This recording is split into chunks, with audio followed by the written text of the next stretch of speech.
Selamat datang ke channel Ustazah Noraini. Bismillahirrahmanirrahim. Assalamualaikum warahmatullahi wabarakatuh.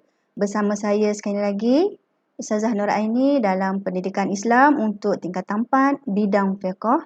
Tajuk kita ialah Muamalah Islam, iaitu pelajaran yang ke-16, unit yang kedua. Anak-anak boleh rujuk buku teks muka surat 137. Baiklah, sebelum kita memulakan pembelajaran kita pada hari ini, kita baca doa pembuka majlis kita. Mudah-mudahan pembelajaran kita pada hari ini memberi manfaat untuk kita bersama. A'udzubillahi minasyaitonirrajim. Bismillahirrahmanirrahim. Alhamdulillahirabbil alamin. Wassalatu wassalamu ala asyrafil anbiya'i wal mursalin wa ala alihi wa sahbihi ajmain. Subhanaka la ilma lana illa ma 'allamtana innaka antal alimul hakim. Qala rabbi shrah li sadri wa yassir li amri wahlul 'uqdatam min lisani yafqahu qawli. Rabbana atina fid dunya hasanah wa fil akhirati hasanah wa qina azabannar. Wassallallahu ala sayidina Muhammad wa ala alihi wa sahbihi wasallam. Walhamdulillahi rabbil alamin. Alhamdulillah. Apa khabar semua hari ini? Saya harap semuanya berada dalam keadaan sihat dan dapat meneruskan pembelajaran kita. Sebelum kita meneruskan, kita lihat terlebih dahulu standard pembelajaran, iaitu yang keempat, 4.23.6, menerangkan pengertian dan contoh jenis akad, iaitu pertukaran, kebajikan, perkongsian, ejen, dan yang terakhir ialah jaminan. Kita lihat yang pertama, pengenalan berkenaan dengan jenis-jenis akad, iaitu ada 5 jenis. Kita akan ungkaikan nanti satu persatu, iaitu pertukaran, jenis kebajikan, ejen, perkongsian, dan yang terakhir ialah jenis akad jaminan. Okey, kita lihat yang pertama, iaitu kategori pertukaran ataupun jenisnya jenis pertukaran. Jadi di sini ada dua item, iaitu jual beli dan juga sewaan. Jadi kita lihat pertukaran ni maksudnya tukar sesuatu dengan sesuatu. Itu maksud pertukaran. Jadi jual beli ni ialah akad pertukaran barang dengan barang, dengan dipersetujui pembeli dan juga penjual. Pembeli dan penjual bersetuju untuk menukarkan barang yang dijual dengan barang yang pembeli, dengan pembeli. Okey, contohnya Ahmad membeli headphone dan penjual menjual headphone tersebut dan dipersetujui oleh penjual dan juga pembeli. Ahmad selaku pembeli dan juga penjual pertukaran. Itu jual beli. Kemudian jenis yang kedua ialah sewaan. Sewaan bermaksud akad bagi menyerahkan sesuatu yang bermanfaat yang boleh diberikan secara sewa dengan bayaran tertentu. Okey, yang Ustazah warna merah tu menunjukkan itu ialah poin penting yang mana anak-anak mesti kuasai, mesti jangan tertukar. Okey, sewaan maksudnya menyerahkan sesuatu yang bermanfaat yang boleh diberikan secara sewa. Manakala tadi jual beli tadi kan pertukaran barang dengan barang, dengan dipersetujui pembeli dan juga penjual. Jual beli ni barang yang dijual adalah menjadi milik pembeli, tetapi sewaan barang tetap menjadi kepunyaan orang yang memberi sewa. Okay, itu bezanya. Contoh sewa, Ahmad menyewakan rumahnya kepada sahabatnya. Okay, baiklah, seterusnya kita lihat dari aspek kebajikan. Maksudnya dalam muamalah Islam ini ada aspek menjaga kebajikan sesama umat Islam. Yang pertamanya ialah hibah. Apa itu hibah? Memberikan sesuatu kepada orang lain secara percuma sahaja, tidak perlu kepada apa-apa bayaran ketika hayatnya masih ada, bukan selepas mati. Okay, hibah ni ialah memberikan sesuatu kepada orang secara percuma ketika hayatnya masih ada.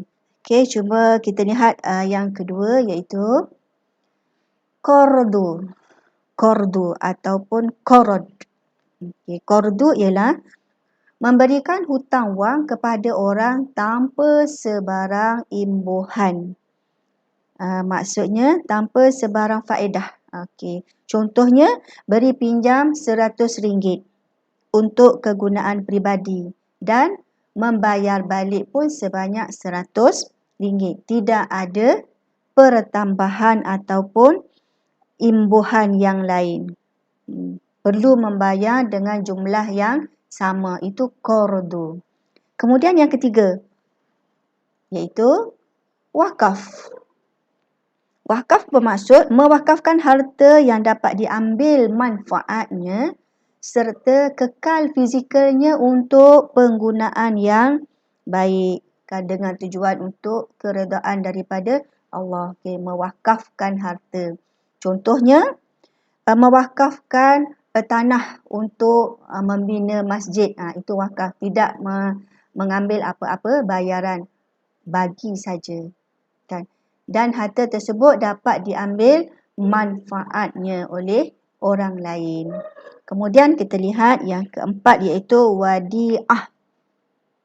Wadi'ah ialah memberikan sesuatu barang kepada orang agar dapat disimpan secara yang sepatutnya. Contohnya kita simpan dekat bank. Simpanan wang di bank. Seterusnya kita lihat jenis ejen. Ejen iaitu wakalah. Wakalah bermaksud mewakilkan pekerjaan tertentu yang boleh dikerjakan oleh orang lain. Itu wakalah. Contohnya, kita nak jual tanah. Jadi kita pun mewakilkan kepada kawan kita untuk menjual bagi pihak kita. Seterusnya ialah ejen. Contohnya wakalah. Wakalah ni bermaksud mewakilkan pekerjaan tertentu yang boleh dikerjakan oleh orang lain bagi pihak kita. Contohnya, Ustazah nak menjual sebidang tanah. Jadi Ustazah tak ramai kawan. Dalam Facebook ada 15 orang.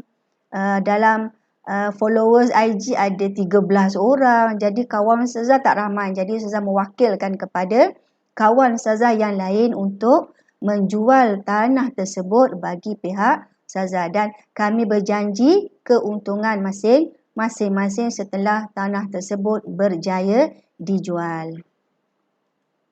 Seterusnya yang keempat iaitu jaminan. Jaminan ni maksudnya kita beri sesuatu dengan ada jaminan daripada orang lain ataupun jaminan daripada harta benda. Yang kita lihat iaitu kafalah. Di sini jaminan ni maksudnya kita menjamin hutang yang kita beri kepada orang lain. Di sini ada dua iaitu kafalah. Kafalah ni maksudnya jaminan yang diberikan oleh penjamin. Diberikan oleh orang kepada orang yang dijamin atas sesuatu transaksi. Contohnya, Ustazah menjamin sahabat Ustazah untuk meminjam duit sebanyak RM100. Jadi Ustazah sebagai penjamin. Itu kafalah. Jenis akad jaminan yang kedua iaitu ar-rahnu.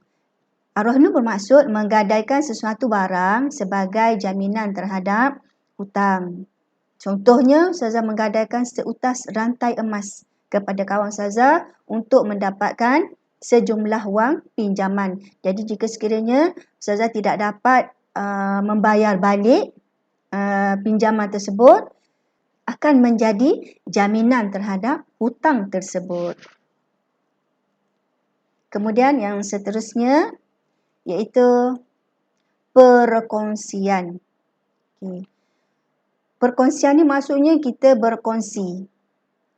Berkongsi sama ada berkongsi modal ataupun kita berkongsi tenaga. Jadi yang pertama ialah musyarakah. Apa itu musyarakah? Musyarakah ialah akad yang menetapkan sesuatu perniagaan yang dikongsi bersama oleh dua orang ataupun lebih. Jadi perniagaan yang dikongsi oleh dua orang ataupun 3 orang ataupun lebih daripada 3 orang. Itu dinamakan musyarakah. Okay. Ada duit sama-sama, kongsi sama-sama. Kemudian buka kedai jual ais kacang. Okay. Sama-sama buat, sama-sama menyumbang tenaga, memajukan sama-sama. Kemudian hasilnya dikongsi sama-sama. Itu maksudnya musyarakah. Dan yang kedua ialah mudharabah. Apakah yang dimaksudkan dengan mudharabah? Mudharabah ialah akad yang dilakukan oleh pemodal dengan menyerahkan modal kepada pengusaha agar dengan modal tersebut dia dapat diniagakan. Kemudian keuntungan dibahagikanlah antara mereka yang ada akad sama ada 10%, 20% ataupun 30% dan sebagainya. Okay, jadi maksudnya di sini mudharabah seorang saja yang mengusahakan dan seorang lagi bagi modal. Itu maksud mudharabah. Okey, sekian dahulu perkongsian Ustazah berkenaan dengan jenis-jenis akad dalam muamalah Islam. Jadi Ustazah mengharapkan perkongsian ini dapat memberi sedikit sebanyak pemahaman kepada anak-anak Ustazah. Jadi wabillahi taufiq wa hidayah. Wassalamualaikum warahmatullahi wabarakatuh. InsyaAllah jumpa lagi di lain masa.